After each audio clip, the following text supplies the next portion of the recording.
Hello friends, അച്ചാൻ്റെ H വ്ളോഗിലേക്ക് എല്ലാവർക്കും സ്വാഗതം. ഞാൻ ഇന്ന് വന്നിരിക്കുന്നത് ചെറുപയർ കൊണ്ടുള്ള നമ്മൾ സദ്യ കഴിക്കുന്ന പരിപ്പ് കറിയാണ്.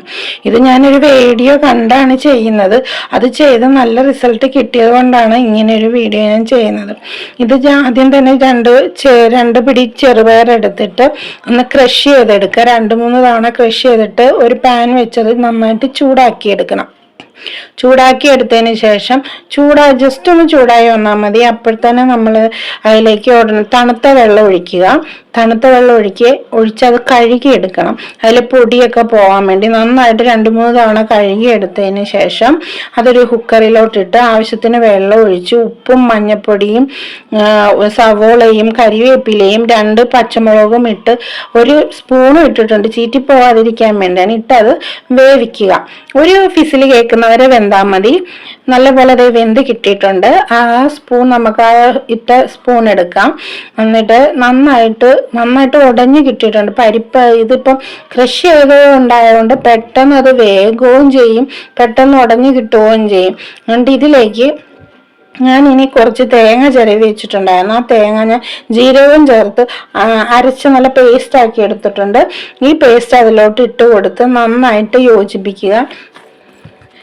എല്ലായിടത്തും എടുത്തുന്നല്ല, നല്ല ലൂസായിട്ട് വേണം. ഇതിപ്പോൾ ഇത്തിരി കുറുകിയല്ലേ ഇരിക്കുന്നത്. അന്നേരം കുറച്ച് വെള്ളവും കൂടി ചേർത്ത് നന്നായിട്ട് കുഴച്ച് എല്ലായിടത്തും ഒരു ലൂസ് പരുവത്തിൽ, നമ്മൾ സദ്യയിലൊക്കെ പരിപ്പ് കണ്ടിട്ടില്ലേ, നല്ല കട്ടയാണെന്നാൽ വലിയ ലൂസും അല്ല, അതേപോലെയുള്ള രീതിയിലാക്കി എടുക്കുക. എന്നിട്ട് അതൊന്ന് അടുപ്പത്ത് വെച്ച് നന്നായിട്ട് തിളക്കണ്ട, ഒന്ന് ചൂടായാൽ മതി. തേങ്ങ അരച്ചതായത് കൊണ്ടൊന്നും ജസ്റ്റ് ചൂടായാൽ മതി, അല്ലെങ്കിൽ അത് പിരിഞ്ഞു പോവും. അതുകൊണ്ട് ജസ്റ്റ് ഒന്ന് ചൂടാകുന്ന വരെ ഒന്ന് ഇളക്കി കൊടുത്തോണ്ടിരിക്കുക. എന്നിട്ട് നന്നായിട്ട് ചൂടായതിന് ശേഷം ഫ്ലെയിം ഓഫ് ചെയ്തിട്ട് 1 സ്പൂൺ നെയ്യ് അതിലേക്ക് ഇടുക. ആ നെയ്യ് എടുത്തിട്ട് നമുക്കത് മാറ്റി വെക്കാവുന്നതാണ്. ഇതിപ്പോൾ തിള വന്നിട്ടുണ്ട്. നന്നായിട്ട് തിള വരുന്ന വരെ നിൽക്കേണ്ട, ഒന്ന് ജസ്റ്റ് ചൂടായാൽ മതി.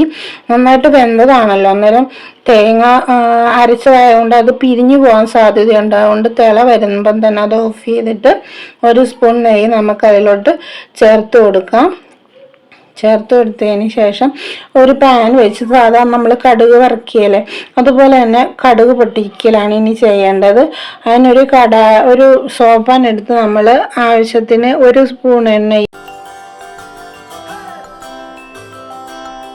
1 സ്പൂൺ ഒരു ഇത് വെച്ചിട്ട് ഒരു സോപ്പാൻ വെച്ചിട്ട് 1 സ്പൂൺ എണ്ണ ഒഴിക്കുക. അതിലേക്ക് ഒരു 2 സ്പൂൺ കടുകിടുക.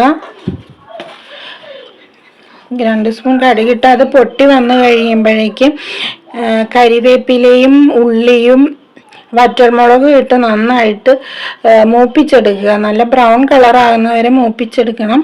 അതിനുശേഷം ഒരു 1/4 സ്പൂൺ മുളക് പൊടിയും കൂടി, കറിക്കൊരു ഭംഗി കിട്ടാൻ വേണ്ടി 1/4 സ്പൂൺ മുളക് പൊടിയും കൂടി ചേർത്ത് നമുക്ക് കറിയിലോട്ട് ഇടാവുന്നതാണ്. ഈ കറി ഞാൻ കണ്ടത് ഒരു വീഡിയോ കണ്ടാണ്.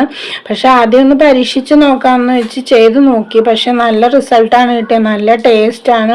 നമുക്ക് ദോശയുടെ കൂടെ കഴിക്കാൻ പറ്റും, ചോറിൻ്റെ കൂടെ കഴിക്കാൻ പറ്റും. പിള്ളേർക്കും ഇഷ്ടമായി. തേങ്ങ അരച്ചതായതുകൊണ്ട് അധികം എരിവില്ലാത്തതുകൊണ്ട് നല്ല ടേസ്റ്റായിരുന്നു. എല്ലാവരും ഇതൊന്ന് ട്രൈ ചെയ്ത് നോക്കണം.